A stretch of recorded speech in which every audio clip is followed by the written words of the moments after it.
What up everyone, this is Fox right now. Jadi inilah acara yang ataupun jadual penuh untuk perlawanan besok korang tak terlepas pandang. Jadi macam biasa lah, antara event ataupun fight utama tak lain tak bukan Chimaev yang akan fight dengan Strickland. Lepas tu daripada ada wakil Asia kita geng, daripada Myanmar, si Van akan fight dengan Taira untuk World Flyweight Championship. Ni kategori flyweight si yang dari Myanmar tu. Jadi lepas tu kat bawah tu macam korang nampak ada beberapa lah, tapi yang di bawah ni kalau boleh layan pun aku rasa ada beberapa lah. Macam si Koptov fight dengan si Tulit ni berbaloi kalau orang nak tengok.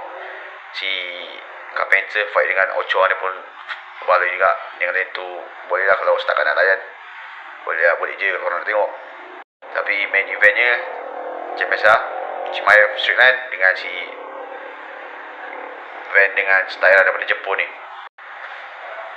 So terserah, kalau korang tanya aku, yang memang orang nak tengok dua tu je.